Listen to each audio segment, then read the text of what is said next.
Eis que venho sem demora. Amém. Breve Jesus voltará. Amém. Nós estamos felizes porque hoje nós estamos na casa de Deus. E como pastor dessa comunidade, eu quero dar as boas-vindas a você que está aqui nesta manhã e a você que está nos assistindo. Todos nós estamos juntos na Capital Brazilian, uma igreja adventista do sétimo dia, uma comunidade de amor e fé que anuncia a breve volta de Jesus. Já disse aqui no momento anterior porque eu estou feliz nesta manhã. Uma das razões é porque eu os vejo e vejo vários amigos que estão nos visitando.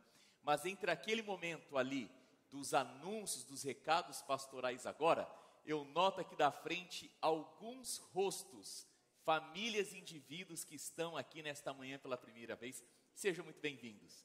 Eu estou feliz porque você decidiu-se por estar aqui na casa de Deus nesta manhã. E ali na saída eu terei a oportunidade de parar, te dar devida atenção, te cumprimentar e nós conversarmos. Bênçãos de Deus a você e a sua família. Nós estamos nesta manhã iniciando uma série de mensagens que vai de hoje até o sábado 31 de dezembro. Não sei se você já sabe ou notou, mas 25 de dezembro, 31 de dezembro vai cair num sábado. Além de ser uma data festiva, também será um sábado, isso é muito bom. E para terminarmos o ano, eu decidi, à luz de oração e de reflexão, nós trazermos para o centro da mensagem dos sábados de manhã na nossa igreja, Cristo Jesus. Não sei se você se lembra, mas a primeira série que eu apresentei neste ano na igreja, enquanto ainda a igreja estava fechada pelo Covid, foi Enfrentando a Realidade. Na sequência, nós passamos 3 meses estudando o Espírito Santo. E agora nós vamos terminar o ano estudando sobre o maravilhoso Cristo. E eu fico feliz quando eu prego temas dessa natureza, porque não existe nada melhor do que nós trazermos para o centro da igreja Cristo Jesus, uma vez que Ele é o nosso Criador, o nosso mantenedor, mas sobretudo Ele é o nosso Salvador. E nesta manhã nós teremos a oportunidade de estudarmos a Bíblia, a palavra do Senhor. Eu amo a Bíblia e eu fico feliz porque na nossa igreja, nos 2 momentos que nós temos no culto de adoração, tanto no primeiro momento com a escola sabatina, quanto agora nesse momento especial de louvor e adoração, nós temos a oportunidade de estudarmos a palavra de Deus, e o que realmente alimenta a nossa vida e o nosso coração, o que nos faz permanecer fiéis e firmes até que Ele venha, é a palavra de Deus. E eu quero te fazer uma pergunta aqui para começar a mensagem desta manhã. Já te pareceu que o Antigo Testamento quase não fala sobre Jesus? Você já teve a impressão que é muito fácil encontrar Jesus no Novo Testamento, mas parece que no Antigo Testamento a gente quase não vê Jesus? Já te pareceu mais doce, mais agradável, mais prazerosa a leitura do Novo Testamento do que do Antigo Testamento? Nesta manhã, a fim de começarmos essa série, o maravilhoso Cristo, eu quero começar pelo começo. Encontrando Cristo no Antigo Testamento. Eu gostaria que nós nesta manhã, através das páginas da Bíblia, Novo e Antigo Testamento, encontrássemos Cristo. Mas de forma especial, o que o Antigo Testamento tem nos falar sobre o maravilhoso Cristo? Queridos, a Bíblia ela é um livro de 2 seções, Antigo e Novo Testamento. Mas ela tem um único tema, um tema central: Jesus Cristo e a sua breve vinda. Dessa forma, nós notamos que por toda a Bíblia, nós podemos e devemos encontrar Cristo e textos que falem sobre a sua segunda vinda. É fato que nem todos os versos, obviamente nem todos os livros, de maneira explícita e clara, trazem o nome Cristo ou fala sobre a sua segunda breve vinda. Mas esse é um tema central e recorrente de Gênesis, Apocalipse, como eu disse aqui. E se a nossa missão verdadeiramente é anunciarmos Cristo e falarmos sobre a sua breve vinda, quando nós lermos as Escrituras, Antigo e Novo Testamento, nós devemos estudar a fim de conhecer todo o possível sobre o maravilhoso Cristo. Agora veja, por que nós temos que ir à Bíblia? Primeiro ponto, nós devemos ir à Bíblia para conhecermos a Cristo, pois é somente quando nós conhecemos a Cristo que nós seremos capazes de amarmos a Cristo. E é somente amando a Cristo que eu terei condições e serei capaz de obedecê-lo. E é então, quando eu decido obedecê-lo, que eu vou colocar a minha vida à disposição de anunciar sobre o breve retorno de Jesus. Desta forma, ao lermos a Bíblia, nós devemos conhecer a Cristo integralmente, para amá-lo completamente, para obedecê-lo fielmente e anunciá-lo a todo mundo até que ele venha.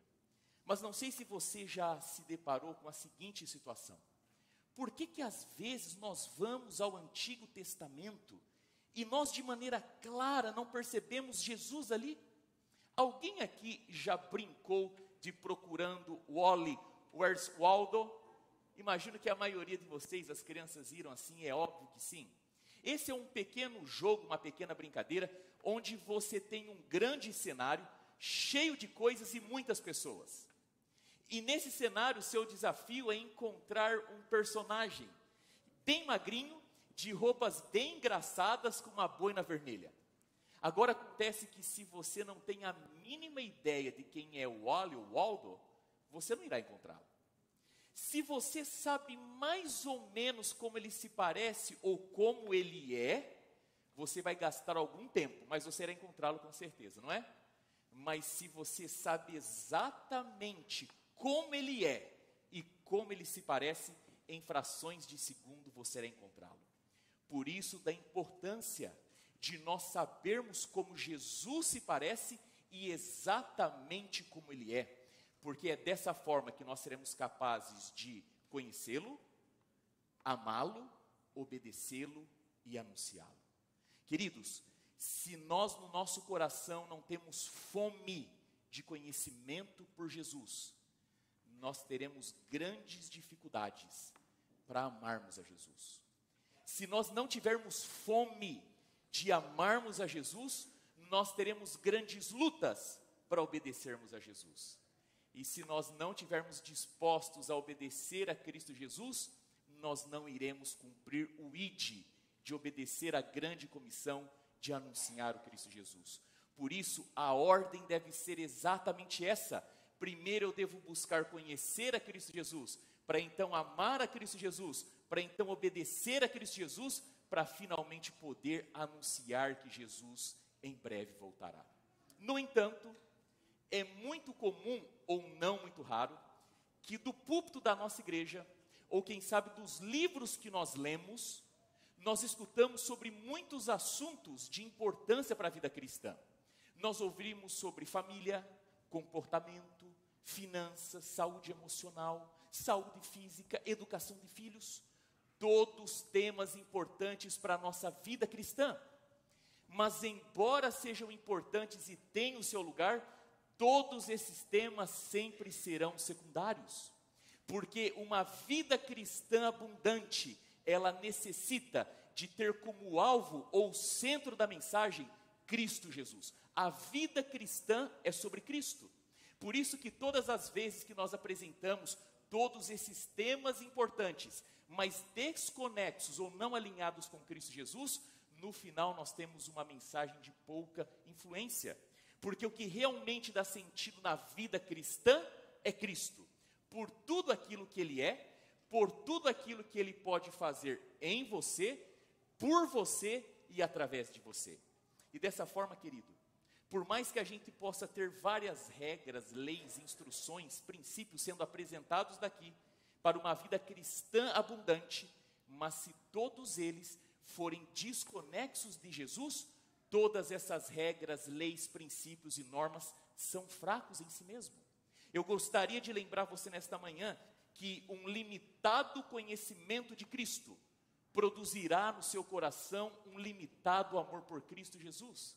E não existe vida cristã abundante sem um abundante amor por Cristo Jesus. E para aqueles que conhecem a Cristo só um pouco, eles estão vivendo também só um pouco. Nenhuma mensagem religiosa ou não religiosa, quer seja ela atraente, criativa, dinâmica, lógica, pode superar o devido conhecimento de Cristo Jesus. Em última análise, conhecer Cristo um pouco é estar vivendo apenas um pouco. Agora eu tenho boas notícias nesta manhã. O Evangelho é boa notícia para mim e para você. Qual que é a boa notícia? A boa notícia é que diante da necessidade que nós temos de conhecer a Cristo, a nossa geração é muito privilegiada, porque nós contamos com a Bíblia como um todo. Nós temos o Antigo e temos um Novo Testamento, e Antigo e Novo Testamento colocam diante dos nossos olhos, para aqueles que abrem as suas Bíblias, toda uma cena a qual Cristo Jesus é nos revelado completamente. Aliás, se nós fôssemos ler de Gênesis a Apocalipse, a Bíblia, nós iríamos perceber que Antigo e Novo Testamento dividem ou sistematizam a Cristo Jesus em 4 diferentes categorias. Primeira categoria, e eu vou começar pelo Novo Testamento.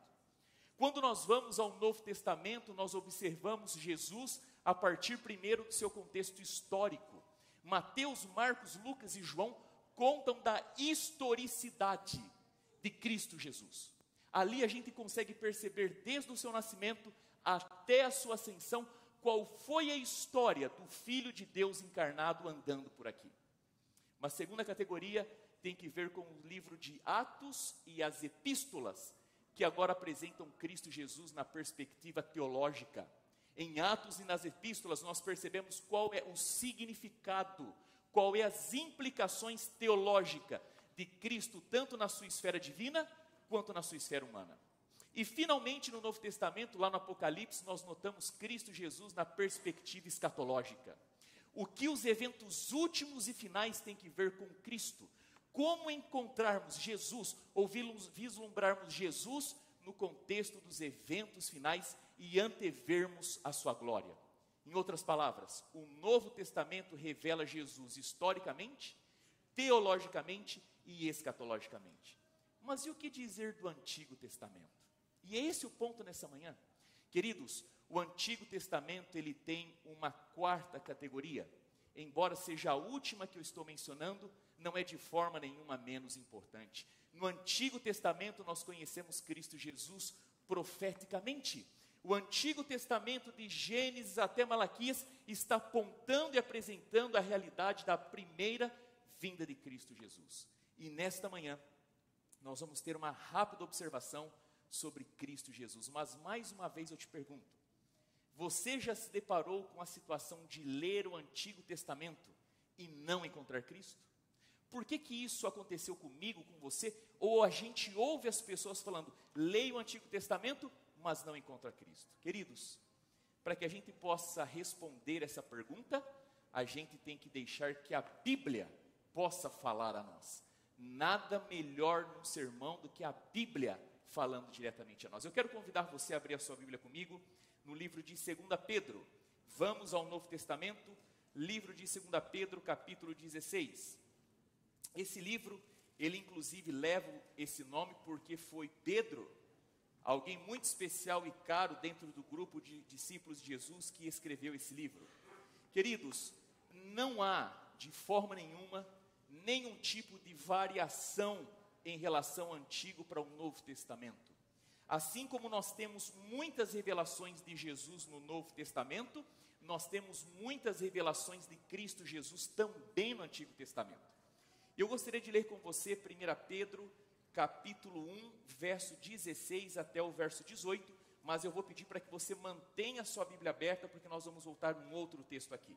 Diz assim a palavra de Deus, 2 Pedro, capítulo 1, verso 16. Porque não vos demos a conhecer o poder e a vinda do nosso Senhor Jesus Cristo, seguindo fábulas engenhosamente inventadas, mas nós mesmos fomos testemunhas oculares, perceba essa expressão, testemunhas oculares da sua majestade, pois ele recebeu da parte de Deus, Pai, honra e glória, quando pela glória excelsa lhe foi enviada a seguinte voz: esse é meu filho amado em quem me comprazo. Verso 18, ora, esta voz vinda do céu, nós a ouvimos quando estávamos com ele no Monte Santo. E agora a gente vai procurar entender esse texto. O que o texto está dizendo? Pedro teve a oportunidade ímpar, uma oportunidade que você não tem como assim descrever em palavras, de conhecer Jesus de uma maneira profunda e especial, como nenhum de nós de certa forma poderia alegar que teve. Porque segundo o texto, Pedro foi testemunha ocular da vida e ministério de Jesus. Pedro conviveu com Jesus por 3 anos, 24 horas por dia, 7 dias por semana. Pedro ouviu os sermões, os ensinos de Cristo Jesus. Cristo presenciou os seus milagres. Cristo percebeu quem realmente Jesus era no chão da realidade. Não bastasse isso, certa vez, em um monte, Pedro, Tiago, João e Jesus recebem ali 2 personagens que vieram diretamente do céu, Moisés e Elias, o famoso monte da transfiguração. E se não bastasse Pedro conhecer Jesus na sua forma humana, Pedro pôde conhecer Jesus na sua forma divina, porque naquele dia o véu da divindade de Jesus foi colocado abaixo e eles viram não apenas o Messias em forma humana, eles viram Cristo Jesus na sua forma divina. Ou seja, Pedro conheceu tudo o que ele podia sobre Jesus na esfera humana, mas foi dada ele a oportunidade de conhecer a Jesus também na esfera divina. E eu tenho uma pergunta para te fazer. O que poderia ser de maior relevância do que ser uma testemunha ocular que conheceu a Cristo Jesus na sua forma humana e divina? Quem mais poderia conhecer Cristo Jesus e de que forma? Mais do que ser uma testemunha ocular de Jesus na sua humanidade, na sua divindade. E Pedro nas Escrituras nos responde. Eu quero convidar você a continuar no capítulo 1, e agora a gente vai vir aqui para o verso 19, diz assim: temos assim, tanto mais confirmada, e essa é uma expressão chave, temos assim tanto mais confirmada a palavra profética, e fazeis bem em atendê-la como uma candeia que brilha em lugar tenebroso, até o dia que clareie a estrela da alva nossa, nasça em vosso coração. Pedro usa uma expressão aqui dizendo assim, tanto mais confirmada. Qual que é a pergunta que a gente tem aqui? O que mais pode confirmar o conhecimento de Jesus do que ser uma testemunha ocular dele? O que pode ser superior ao seu testemunho pessoal de ter visto Cristo na sua forma divina e humana? E o verso de número 20 responde para mim, para você, e diz assim a palavra de Deus: sabendo primeiramente isto, que nenhuma profecia da Escritura, e essa é a expressão chave do texto, provém de particular elucidação, porque nunca, jamais, qualquer profecia foi dada por vontade humana. Antes, ou entretanto, homens santos falaram da parte de Deus, movidos pelo Espírito Santo. O que Pedro está dizendo? Eu tive a oportunidade de ver Jesus na sua humanidade, na sua divindade, na sua humilhação, na sua exaltação. Mas mais importante do que ser uma testemunha ocular e pessoal, é você conhecer Jesus por meio do quê? Das Escrituras. Mais confiante do que você ter a oportunidade de ver a Jesus, é você acreditar nas Escrituras e naquilo que as Escrituras falam de Cristo Jesus. Nesse momento é como se Pedro estivesse dizendo, sim, eu tive a oportunidade de ver coisas que vocês não tiveram a oportunidade de ver, mas isso jamais será superior à condição que você tem de conhecer Cristo através das Escrituras. Queridos, a Bíblia é a pura luz que revela Cristo. Nós conhecemos a Cristo de forma mais clara e nítida à medida que nós vamos às páginas das Escrituras. E é na palavra de Deus que nós conseguimos ter uma visão superior de quem é Cristo Jesus. E veja só, foi exatamente no momento em que os discípulos colocaram junto a experiência pessoal que eles tiveram com Jesus, junto com tudo aquilo que eles conheciam do Antigo Testamento, que eles entenderam que aquele ali não era apenas um mestre, não era simplesmente um rabai, que aquele era o Filho de Deus encarnado. Foi quando os discípulos entenderam que a experiência deles com Cristo Jesus, no sentido sensorial de estar com Jesus, alinhada a todas as profecias e entendimento do Antigo Testamento sobre Jesus, que inclusive eles alcançaram maturidade espiritual. Agora, por um outro lado, você vai às Escrituras e você encontra junto do contexto dos discípulos quem? Os escribas, os fariseus, os líderes de Israel, que eram ávidos estudantes da Bíblia. Os líderes de Israel estudavam a Bíblia intensamente e constantemente. Essa gente estudava a Bíblia através das minúcias da Bíblia. Eles tiravam conclusões das palavras, frases e versos, e por vezes tiravam conclusões a partir até dos espaços entre letras e texto. Mas tem um detalhe curioso. A Bíblia denuncia que, embora essa gente estudasse a Bíblia profundamente, eles não entendiam e não aceitavam Cristo Jesus. E no livro de Mateus, no capítulo 22, no verso 29, você não precisa de abrir, existe ali uma grave e talvez a mais dura repreensão de Jesus a essa gente pelo approach que eles tinham da palavra de Deus. Jesus Cristo chega para os doutores do Antigo Testamento e diz para eles que eles não entendiam nada do Antigo Testamento. Queridos, eu imagino que não deve ser nada mais fácil, ou melhor, nada mais duro, do que um mestre do Antigo Testamento ouvir de um outro que ele não entende nada sobre o Antigo Testamento. E agora, nesta manhã, fica claro para nós o seguinte, que esses homens não entendiam aquilo que eles liam por uma razão. E é essa razão que é chave para a gente entender o sermão desta manhã. Mas antes de entrar nessa razão, eu gostaria de lembrar você que nós só somos capazes de entendermos as Escrituras se nós aceitarmos Cristo na nossa vida. O meio caminho para o entendimento correto da Bíblia é a aceitação e entendimento de quem é Jesus. E você vai perceber comigo que cristãos estudiosos da Bíblia de todas as eras sempre olharam e entenderam que Jesus Cristo esteve e está presente no Antigo Testamento. Aliás, o próprio Novo Testamento testifica que o tema central do Antigo Testamento é Cristo Jesus. E eu quero convidar você agora a navegar comigo pela Bíblia, primeiro no Novo Testamento. Livro de João, capítulo 5. Livro de João, capítulo 5. Esse é um episódio interessante que o Evangelho de João retrata. João, ele escolheu 7 milagres para descrever o ministério de Cristo Jesus à luz da sua divindade. E dentro desse contexto de João capítulo 5 está acontecendo mais ou menos o seguinte: Jesus Cristo realizou uma cura no sábado. E por ter realizado uma cura no sábado, os líderes estavam irritados, nervosos com Jesus, porque segundo eles, por Jesus ter operado uma cura no sábado, Jesus tinha violado, entre parênteses, o sábado. E mais, Jesus Cristo começa a dizer que Ele e o Pai possuem a mesma natureza e são um só. Quem honra o Pai tem que honrar o Filho. E se você estiver honrando o Filho, consequentemente você está honrando o Pai. E então esses homens que rejeitavam Jesus como Messias estavam irritados.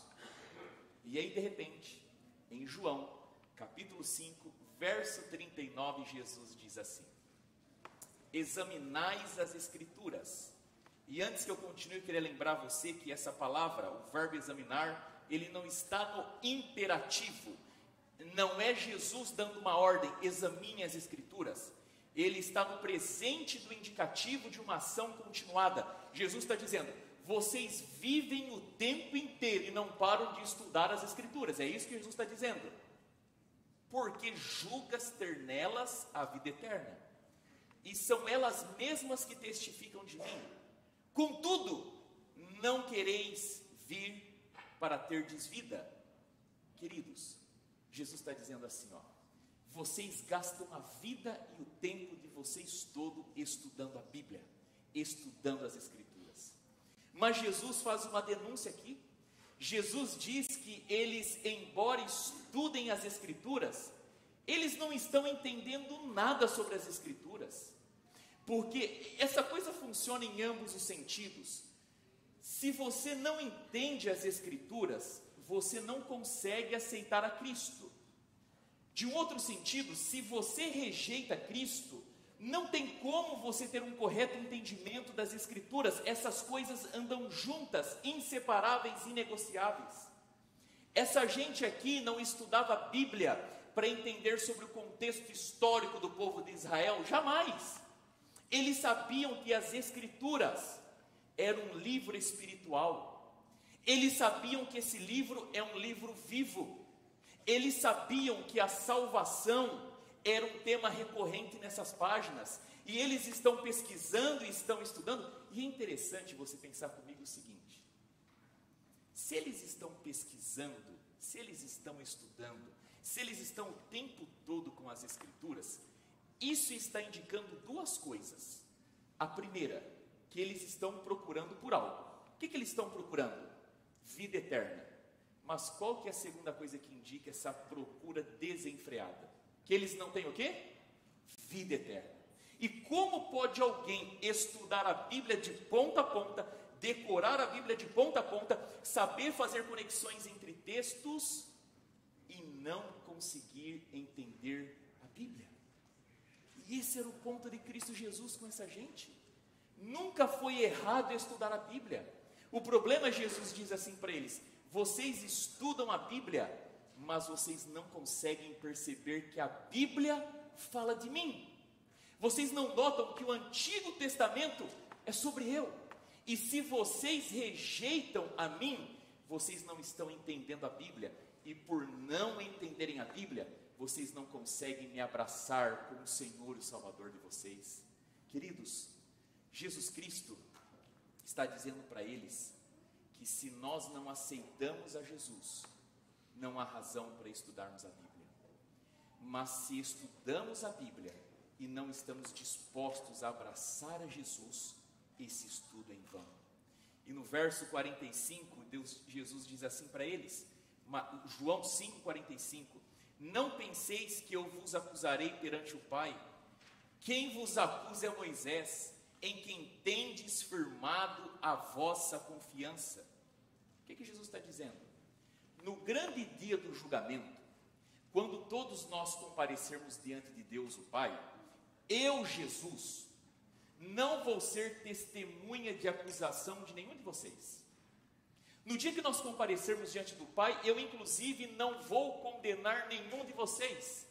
Quem que vai ser testemunha de acusação e vai acusá-los, segundo as palavras de Jesus? Moisés. E é interessante que quando a gente lê o texto, Jesus fala assim: olha, Moisés, aquele em quem vocês colocaram a confiança de vocês. Jesus está dizendo, o assunto da condenação, da perda da vida eterna, não é comigo.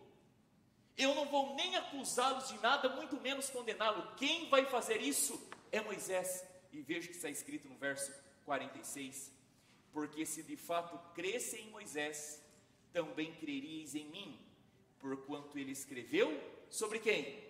A meu respeito. Ou seja, quando a gente lê os escritos de Moisés, Gênesis, Êxodo, Pentateuco, Levítico, Número, esses livros estão falando de quem? De Jesus.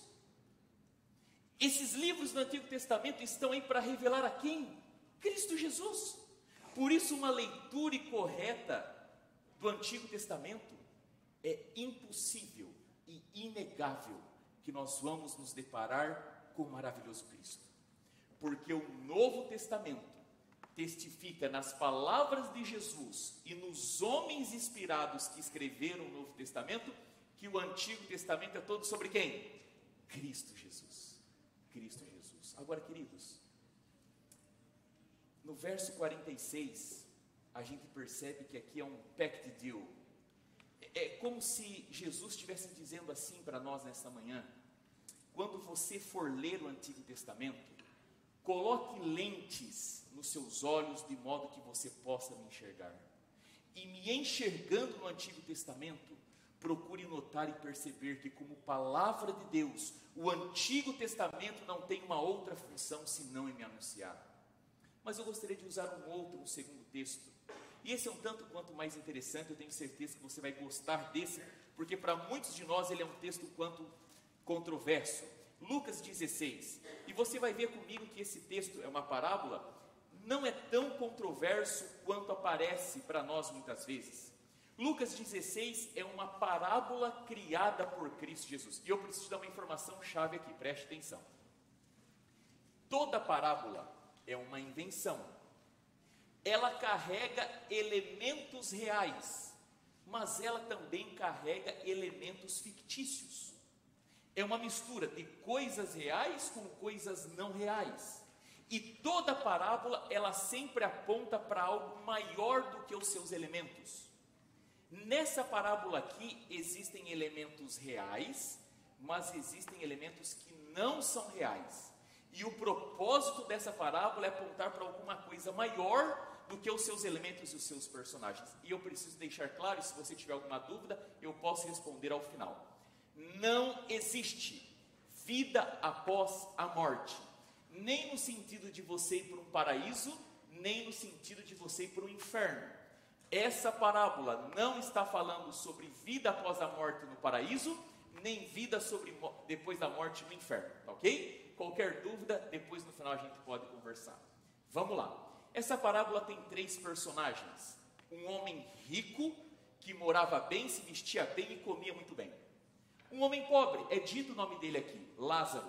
Um homem que não morava bem, não comia bem, não se vestia bem e todo cheio de lepras e feridas. E ele ficava assim, na porta, do lado de fora da casa do homem rico, esperando que migalhas caíssem para que ele pudesse se alimentar. Acontece que os dois morreram, caminho natural da vida até que Jesus venha. O homem rico, quando depois de morrer, se deparou com a seguinte situação: caiu no inferno. O homem pobre foi para o paraíso e encontrou-se com o pai Abraão. E o texto diz que ele está no seio do pai Abraão. E quando o homem rico, lá do inferno, ardendo em chamas, olha para o homem pobre, lá no paraíso, no seio de Abraão, ele faz um pedido. Ele pede assim para Abraão: pai Abraão, peça por favor para Lázaro, esse é o nome do rapaz pobre, para ele dar uma molhadinha na ponta do dedo dele, com água, e trazer frescor, alívio para mim aqui no inferno. Olha só, tudo que ele pediu foi uma pontinha de água, para que ele pudesse encontrar alívio. E aí o pai Abraão fala assim: olha, acontece que embora você possa nos ver aqui, a gente não tem como ir aí ou você vir aqui. Você vai ter que suportar o inferno aí do jeito que é, enquanto a gente está aqui no paraíso. Venha comigo a Bíblia agora e leia o que está escrito no verso 29 de Lucas 16, verso 27 na verdade. Então replicou: pai, eu te imploro que o mandes à minha casa paterna, porque tenho 5 irmãos para que lhes dê testemunho, a fim de não virem também para este lugar de tormento. Quando ele viu que ele estava assim, em trouble, e não tinha o que fazer, não ia ter relief, alívio, ele falou: então faz o seguinte, manda alguém daqui, para ir lá na casa do meu pai, lá tem 5 irmãos meus, se não tem nada que possa ser feito por mim aqui, ok, mas por favor, vai lá e fala para eles viverem a melhor vida possível, serem direitos, corretos, andarem uma vida justa e digna, para eles não terem o mesmo azar e infelicidade que eu tive e vim para esse lugar. Era esse o pedido dele. Verso de número 29, respondeu Abraão: eles têm Moisés e os profetas, ouçam-nos. O que o texto está dizendo? Veja, não precisa se preocupar, eles não vão ter o mesmo destino que o seu. Por quê? O que eles têm? Eles têm Moisés e os profetas. Moisés e os profetas é um eufemismo para o Antigo Testamento. O texto está dizendo, eles têm a Bíblia, eles têm informação necessária e suficiente para não tomar as mesmas decisões, fazer as mesmas escolhas que te trouxe para cá. é só eles ouvirem o texto. Se eles ouvirem as Escrituras, eles vão ter vida eterna e vão para o paraíso. E aí no verso de número 30, do verso 30 diz assim: mas ele insistiu: não, pai Abraão, se alguém dentre os mortos for ter com eles, arrepender-se-ão. O que o texto está dizendo? Olha, tudo bem que eles têm as Escrituras, mas vamos lá. Já pensou se alguém sai do mundo dos mortos e volta e fala assim: escuta, eu fui lá no inferno e lá é chapa quente, eu vi a cara do capeta, senti o bafo do inferno me queimando, e eu estou dando um testemunho real, pessoal. Gente, por favor, não faça as mesmas coisas que eu fiz, não viva do jeito que eu vivi, porque é para lá que vocês vão, por favor. É isso que ele pede. E eu te faço uma pergunta: e se isso acontecesse de verdade? Qual seria o efeito disso? Imagine numa situação mais próxima, alguém que você ama, pai, mãe, irmão, irmã, vô, vó, de repente, bate na sua porta: ó, estou vindo do céu, do paraíso, segue firme aí, porque o negócio lá é bom demais, você não vai se arrepender por perder tudo perto do que você vai ganhar lá. Mas vamos lá, e se alguém batesse na sua porta, puxa vida, olha, o Rio de Janeiro é quente, mas perto de lá é inverno no Rio de Janeiro. Será que isso teria efeito? Olha o que o texto diz no verso 31. Abraão, porém, lhe respondeu: se não ouvem a Moisés e aos profetas, tampouco se deixarão persuadir, ainda que ressuscite alguém dentre os mortos. O texto está dizendo o seguinte, meu amigo: aquilo que você não permite que a Bíblia, como palavra de Deus, faça na sua vida, ninguém mais vai fazer isso por você. O texto está dizendo que ainda que o inferno se levantasse ou o paraíso viesse até você, se você não estuda, não conhece, não ama, não obedece, não prega sobre a volta de Jesus, ainda que o inferno fosse descortinado ou o paraíso viesse a você, isso não levaria você à persuasão e arrependimento. Porque, em última análise, para quem quer crer, nenhum milagre é necessário. Para quem não quer crer, todos os milagres não seriam suficientes. E a Bíblia diz aqui, palavra do Senhor Jesus, que nós não precisamos de milagre nenhum para alcançarmos a vida eterna. O que nós precisamos para alcançar a vida eterna? Estudarmos a palavra do Senhor. O que nós precisamos para conhecer, amar, obedecer e sermos obedientes à missão de pregar Jesus, é conhecermos Cristo Jesus. E é interessante que o texto fala claramente: vocês devem ouvir Moisés e os profetas. Ou seja, essa gente, querido, deveria saber que lá no Antigo Testamento existe conhecimento suficiente necessário para a nossa salvação. O que esses homens deveriam saber é que só no Antigo Testamento já há conhecimento necessário e suficiente para que eu e você tenhamos responsabilidade direta para a nossa salvação e para a nossa perdição. E a pergunta que a gente faz é a seguinte: mas como eles poderiam conhecer Cristo no Antigo Testamento? E talvez seja essa pergunta que eu e você faça hoje também. E eu quero que você venha à Bíblia comigo. E a gente vai fazer uma rápida viagem, começando pelo livro de Gênesis. O que eles deveriam saber do Antigo Testamento sobre Cristo? Em primeiro lugar, lá em Gênesis a gente já vê de maneira clara e cristalina que Jesus Cristo é o Criador, mas é também o legislador, que Jesus não aceita e não tolera nem o pecado e nem o mal. Lá em Gênesis é contado para nós a primeira genealogia do homem depois do pecado, Gênesis 5. E a história do homem em Gênesis 5 é assim: e fulano teve tantos anos, tantos filhos, e o quê? E morreu, e morreu, e morreu, e morreu. com exceção de Enoque, que viveu por cerca de 300 anos, junto com Deus. Deus diz para Enoque: Enoque, durante toda a minha vida você me convidou para vir para a tua casa. Hoje é eu quem convido você, venha para a minha casa. E Enoque foi tomado por Deus e já não mais estava aqui. Mas com essa exceção, todo mundo que viveu pós-pecado, o quê? Morreu. Ezequiel capítulo 18, toda alma que pecar, essa o quê? Morrerá. E eles deveriam saber.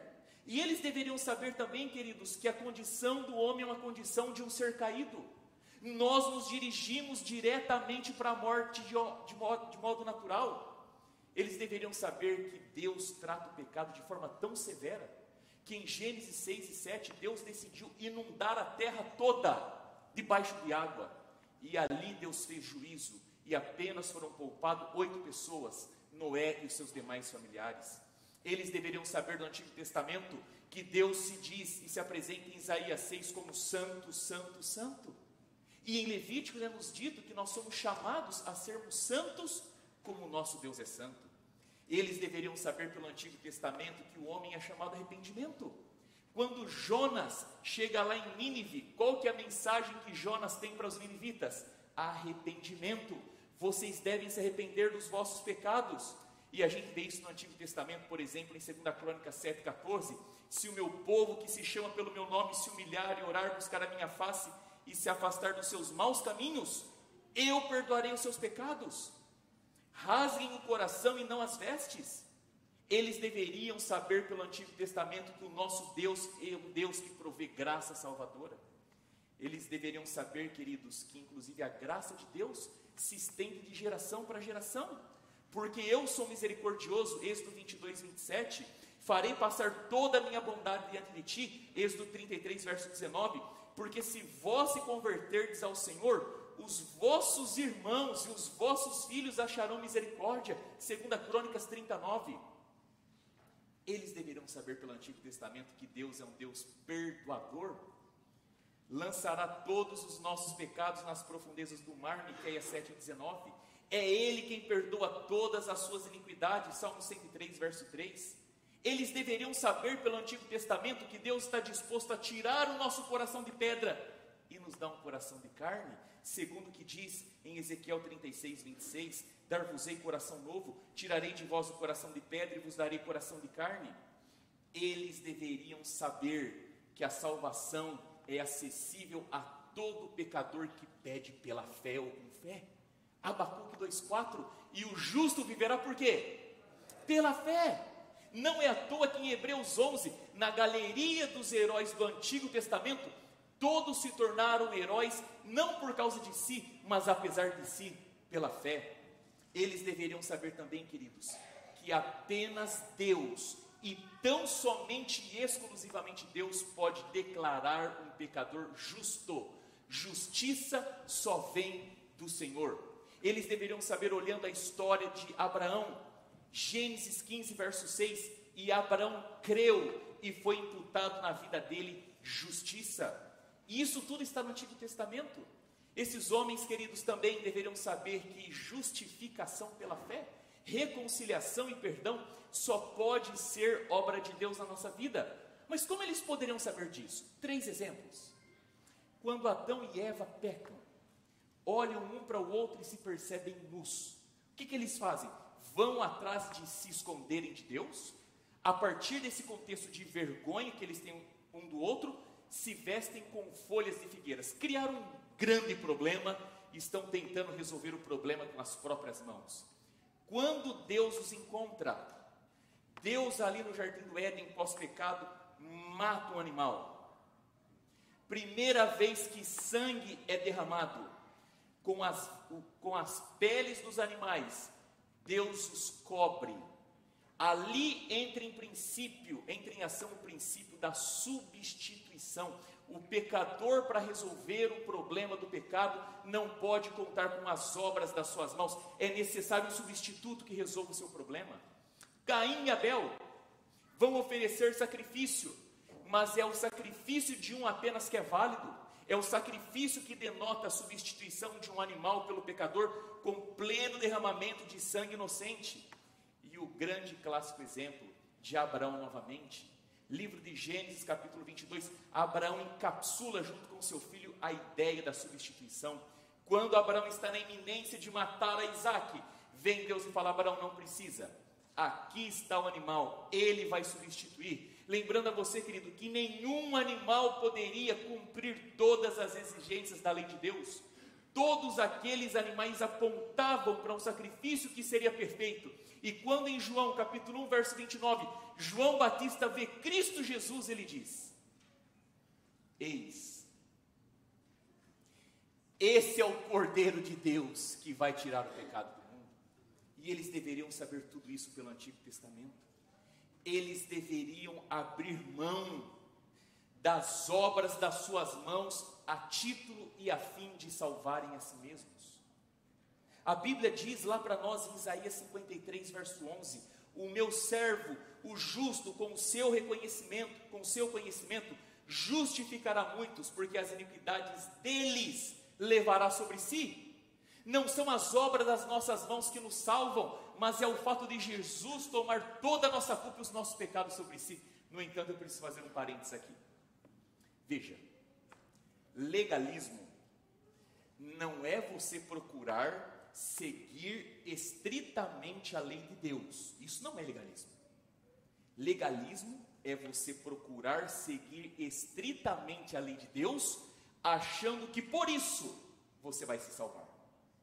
Eu preciso de lembrar você que o que era pecado ontem continua sendo pecado hoje. O tempo não muda Deus, não muda a vontade de Deus e não muda a lei de Deus. Mas através do Antigo Testamento já era possível o homem se aperceber que salvação não é obra das nossas mãos, mas é quando Cristo Jesus, através das suas mãos, toma os nossos pecados e a nossa culpa. Dessa forma, querido, fé salvadora vem através de ouvir as Escrituras, a plena e completa revelação de Cristo Jesus, não apenas no Novo Testamento, mas já no Antigo Testamento. O modo como a salvação é apresentada no Antigo Testamento não muda e não diverge em nada de como é apresentada no Novo Testamento. E por isso, quando nós vamos à Bíblia, a começar pelo Antigo Testamento, nós devemos encontrar o maravilhoso Cristo. E eu preciso de lembrar você nesta manhã o seguinte: Jesus na cruz, Ele tomou os nossos pecados, mas Ele não tomou a nossa responsabilidade.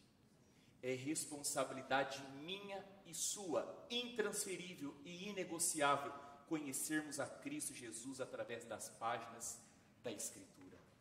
Agora, querido, eu não sei se você concorda comigo, mas nós vivemos em tempos sombrios e estranhos. Nós vivemos num momento onde a gente está tendo que dedicar tempo para provar que a grama é verde. Nós estamos tão longe da verdade que o óbvio se tornou genial. E hoje em dia, é a roupa que lava a máquina,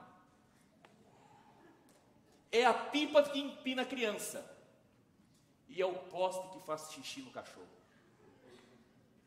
Queridos, esses tempos que nós estamos vivendo, inclusive, afetaram a maneira como as pessoas percebem e notam a teologia e o próprio Cristo. E eu temo que do Cristo maravilhoso encontrado no Antigo Testamento, pode ser que Jesus, a sua pessoa divina humana, está sendo subvertida. Eu sei que é melhor ouvir algumas coisas do que ser surdo, mas não é fácil, à luz da Bíblia, ouvir: Jesus me ama do jeito que eu sou. Jesus se preocupa apenas com o meu sentimento. All we need is Jesus' love. Eu gostaria de lembrar você nesta manhã, queridos, que embora seja verdade que Deus é amor, o amor não é Deus. Na Bíblia a gente nunca vai ver um aspecto de Deus sendo sobreposto ou em detrimento de um outro aspecto dele. E a Bíblia, ela deixa Jesus centro das suas páginas, revelando que ele é o verdadeiro Filho de Deus. E me preocupa quando às vezes aparece um Jesus caricato aí. Um Jesus que se apresenta como um cara legal, um ativista social, um terapeuta emocional, um consultor financeiro, lembrando que na cruz Jesus morreu pelos nossos pecados e não pelos nossos caprichos.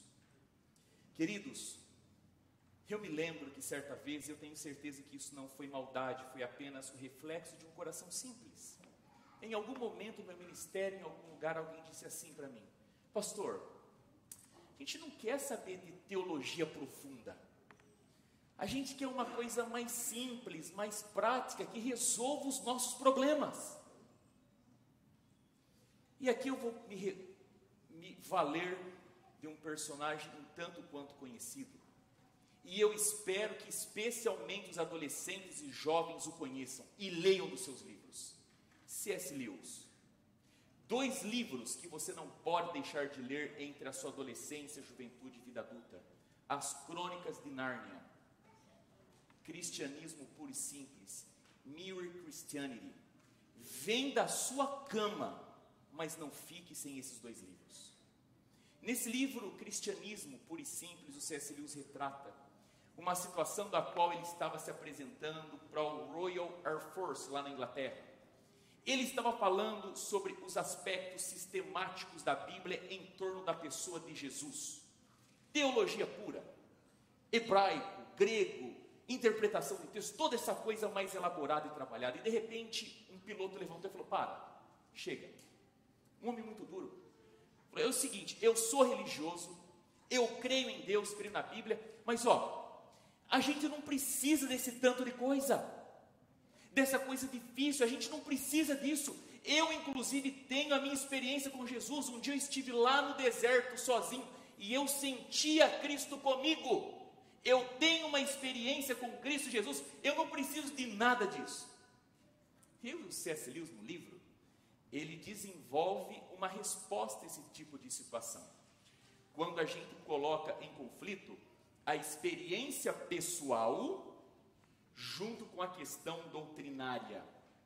E a ilustração que ele usa é a seguinte: um oceano representando a Deus e à beira de uma praia representando a sua experiência, e de um outro lado um mapa representando a doutrina. Ok? Então o oceano é Deus, estar na beira da praia é você com a sua experiência, as suas cargas emocionais e sensoriais. Ou então você ter diante das suas mãos um mapa representando a parte doutrinária. E eu quero ler para você rapidamente o que ele diz sobre isso. Ele fala assim: há 2 coisas que devemos lembrar a seu respeito, a respeito do mapa. Em primeiro lugar, ele se baseia nas experiências de centenas ou milhares de pessoas que navegaram pelas águas do verdadeiro Oceano Atlântico. Dessa forma, tem por detrás de si uma massa de informações tão reais quanto a que se pode ter da beira da praia. Com a diferença que, enquanto a sua é um único relance, o mapa abarca e reúne todas as experiências de diversas pessoas.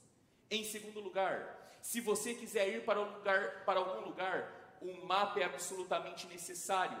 Enquanto você se contentar com caminhadas à beira da praia, seus vislumbres serão mais divertidos que o exame do mapa. Mas o mapa será de mais valia que uma caminhada pela praia, se você quiser sair da Inglaterra e ir para os Estados Unidos. A teologia como mapa. O simples ato de aprender e pensar sobre doutrinas cristãs, considerando em si mesmo, é sem dúvida menos real e menos instigante do que o tipo de experiência que meu amigo teve lá no deserto. As doutrinas não são Deus, são como um mapa. Esse mapa, porém, é baseado nas experiências de centenas de pessoas que realmente tiveram contato com Deus. Experiências diante das quais os pequenos frêmitos e sentimentos piedosos que você e eu podemos ter não passam de coisas elementares e bastante confusas. Além disso, se você quiser progredir, precisará desse mapa. Note o que aconteceu com aquele homem no deserto por ter sido real e certamente foi emocionante, mas não deu em nada, não levou a lugar nenhum, não há nada que possamos fazer. Na verdade, é justamente por isso que uma vida religiosa vaga, sentir Deus na natureza e assim por diante, é tão atraente. Ela é toda baseada nas sensações e não dá trabalho algum. É como mirar nas ondas da praia. Você jamais alcançará um novo mundo simplesmente estudando o Atlântico dessa maneira. E jamais alcançará a vida eterna sentindo a presença de Deus nas flores ou na música. Também não chegará a lugar algum se ficar examinando os mapas sem fazer-se ao mar. E se fizer-se ao mar sem nenhum mapa, não está seguro. Em outras palavras, a teologia é uma questão prática, especialmente hoje em dia. No passado, preste bastante atenção, você pai e mãe, o assunto agora é contigo. No passado, quando havia menos instrução formal e menos discussões, talvez fosse possível passar algumas poucas ideias simples sobre Deus. Hoje não é mais assim. Todo mundo lê, todo mundo presta atenção a discussões e, finalmente, consequentemente, se você não der atenção à teologia, isso não significa que não terá ideia alguma sobre Deus. Significa que terá, isto sim, uma porção de ideias erradas, ideias más, confusas, obsoletas. A imensa maioria das ideias que são disseminadas como novidade hoje em dia são as que os verdadeiros teólogos testaram vários séculos atrás e rejeitaram. Acreditar na religião popular moderna da Inglaterra, dos Estados Unidos, é a mesma coisa que acreditar que a Terra é plana, um retrocesso. E aí? Para que o dualismo entre experiência cristã e doutrina? E eu termino contando o seguinte para você. Aqueles que são da geração que a gente chama de millennials, os que nasceram entre 1945 e 1964, os meus pais, eles tentaram encontrar e conhecer a Jesus só com um mapa. Significa que eles se alicerçaram e se colocaram em cima das doutrinas e acreditaram que apenas as doutrinas seria suficiente para que eles chegassem até Deus. E aí veio a minha geração, a geração que viu nos nossos pais, a primeira geração dos boomers, a minha geração dos milênios, nós vimos a frieza dos nossos pais em relação a Cristo. E quando nós olhamos a frieza que os nossos pais, deixa eu tentar explicar um pouquinho melhor aqui, você vai entender, vai entrar dentro da história comigo. Quantas vezes nas nossas igrejas tinha série de evangelismo e a gente mais saía da igreja com vontade de ir para o céu por medo do inferno do que por amor a Jesus? Quantas vezes ouvindo séries de evangelismo nós aceitávamos o apelo por medo e não por amor? Quantas vezes para chegarmos na igreja nós tínhamos que passar pelo crivo dos diáconos que mediam saias, olhavam as unhas? Quantas vezes nós ouvimos que pessoas não eram disciplinadas a fim de serem resgatadas, mas eram excluídas da igreja? Esse era o termo. E nós vimos isso acontecendo na vida dos nossos pais. E aí nós, quando decidimos ter os nossos filhos, nós falamos assim, com a gente vai ser diferente. Nós não vamos se apegar nessa coisa de doutrina para os nossos filhos, não. Isso é muito frio, é muito duro. Porque a experiência sensorial e emotiva com Jesus é uma coisa mais real, mais tangível. Essa coisa de doutrina é um pouco mais abstrata, mais vaga e mais difícil. E a gente criou os nossos filhos sem a doutrina bíblica, Antigo e Novo Testamento sobre Jesus. O que a gente criou? A gente criou uma geração que foi jogada no oceano para experimentar a água sem um mapa. E navegar no oceano sem um mapa é uma experiência de ansiedade. Não é à toa que nós trouxemos a geração Z e Alfa como as gerações mais ansiosas da face da Terra. Porque embora estejam navegando, eles não têm a mínima ideia do para onde eles estão indo. E eu quero falar aqui a você pai, você mãe, escute bem o que eu vou lhe dizer. E eu tenho certeza que eu não estou errado nesse ponto. Os nossos filhos não apenas precisam, mas têm fome de doutrina. Os nossos filhos não apenas precisam, mas têm fome de doutrina. E nesta manhã, no começo dessa série, eu tenho um apelo, dividido em 3 situações diferentes. O meu primeiro apelo, querido, é para você assumir um compromisso de visitar, se demorar, se entregar ao estudo e à leitura da Bíblia.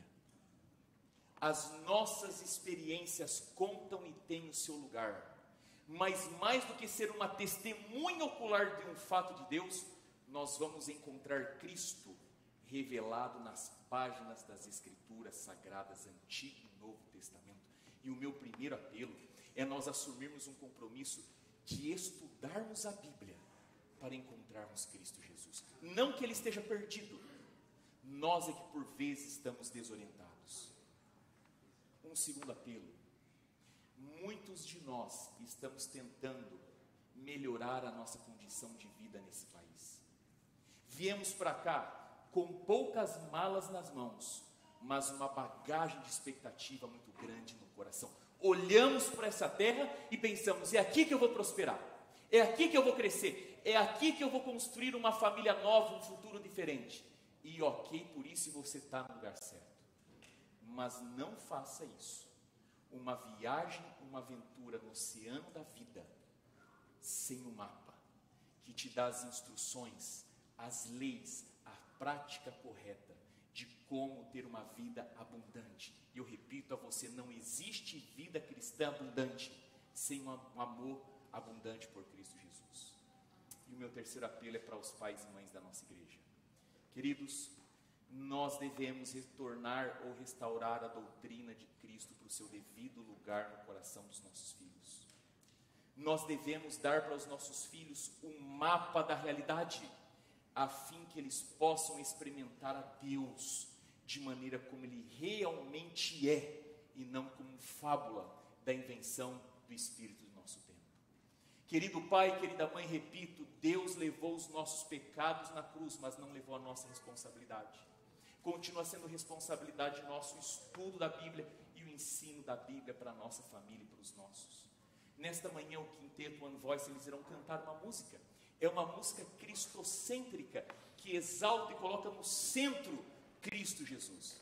E essa é uma oportunidade para, começando esse momento onde nós já olhamos para o final de ano, para o Natal e toda essa coisa que acontece na nossa vida, termos a plena certeza e convicção de que no nosso caso, nós estamos nesse momento de final de ano, mais do que encontrar toda e qualquer coisa, encontrando Cristo, o maravilhoso Cristo, a começar pelo Antigo Testamento. Não se esqueça de assumir um compromisso pessoal seu, de estudar as Escrituras e encontrar Cristo. Não se esqueça, querido, de que para que a gente possa prosperar, progredir, crescer, melhorar, termos uma vida abundante, é necessário Cristo. E que para que os nossos filhos possam navegar no oceano e no mar da vida, eles precisam de Cristo. E Cristo é revelado e encontrado nas Escrituras.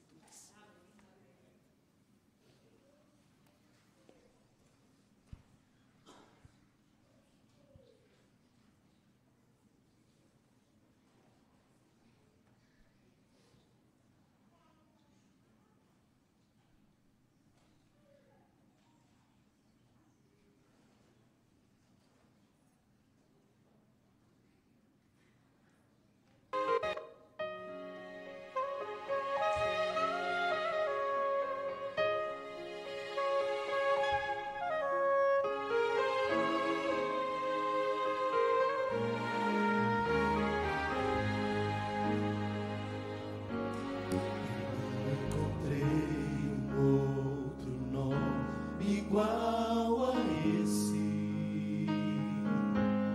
um nome que inspira a devoção e o mais puro amor, um nome que Deus nos enviou como um presente, e nós recusamos aceitar como Senhor.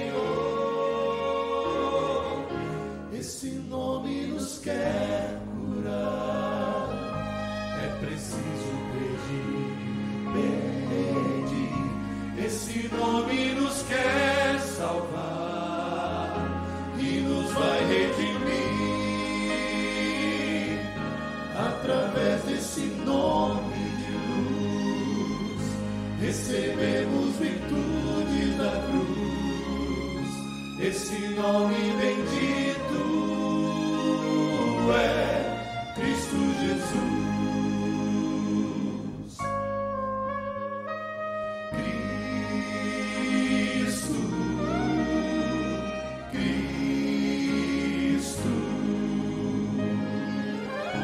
Esse nome nos traz o dom da paz. Cristo, Cristo. Quem invocar esse nome, perdão alcançará.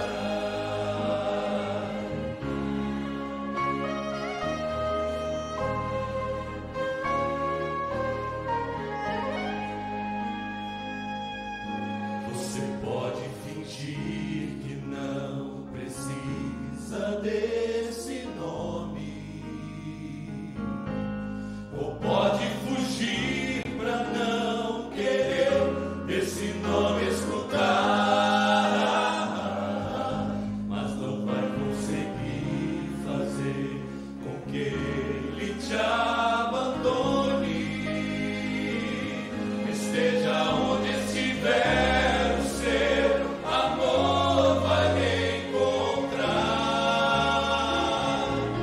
Esse nome vai lhe envolver, sem você perceber. Esse nome já lhe escolheu para um novo viver,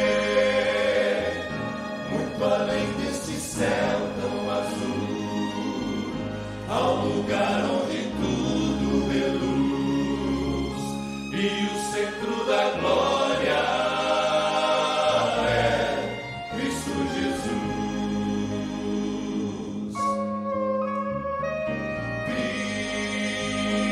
Cristo, Cristo. Esse nome nos traz o dom da paz.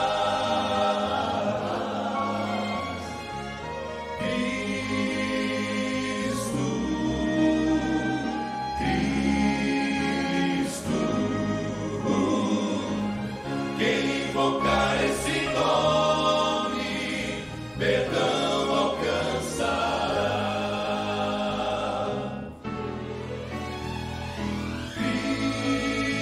Cristo, Cristo. Esse nome nos traz o dom da paz. Cristo, Cristo.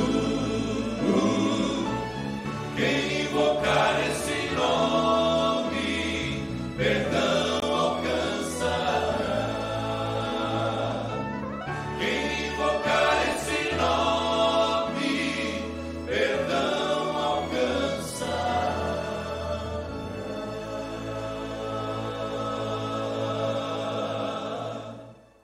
Senhor Deus,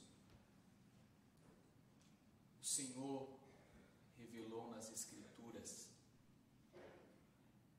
todo o plano de desenvolvimento da nossa redenção.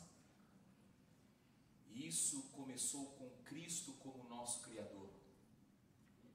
Passou, querido Deus, por toda a Bíblia apresentando Cristo como elemento necessário e supremo para a nossa vida aqui. Mas a Bíblia termina apresentando Cristo como nosso Salvador, aquele que em breve vem nos buscar. Eu espero, querido Deus, que a coisa mais importante e apresentada nesta manhã seja o nome de Cristo, naquilo que Ele é, naquilo que Ele faz por nós, em nós e por nós, desde já do Antigo Testamento. Durante esse mês de dezembro todo, nós iremos continuar estudando Cristo. E que à medida que a gente venha estudando Jesus, ele venha se levantando, se erguendo e se tornando o centro primeiro da nossa vida. Amém. Eu gostaria de orar nesta manhã por aqueles que de alguma forma tomaram a disposição de voltarem-se para a Bíblia, de ler a tua palavra. Amém. Embora isso seja algo simples, o Senhor sabe que para nós é à custa de duras penas e provas que mantemos a leitura da palavra. Fortaleça esse que decidiu ler a Bíblia. Abençoe esse, Pai, que está buscando uma vida melhor, direita, próspera. Que ele tenha bem claro que a identidade dele não está naquilo que ele tem e pode conseguir. Que esse filho, essa filha do Senhor terão identidade e vida abundante no conhecimento, no amor, na obediência e na proclamação de Cristo Jesus. Amém. Aos nossos pais, que eles sejam diligentes na arte de ensinarem de Cristo Jesus, por experiência e por doutrina, a fim de que os nossos filhos, no mar da vida, naveguem de maneira correta e direita. Amém. Abençoe todos nós nesta manhã, em nome de Jesus. Amém. Amém. Amém. Que Deus te abençoe. Eu estarei saindo com os meus filhos pelo corredor central, estarei à porta me despedindo. Um bom sábado a você. Que a bênção do Senhor esteja contigo. Todos do coral fiquem, por favor. Vamos cantar a bênção final?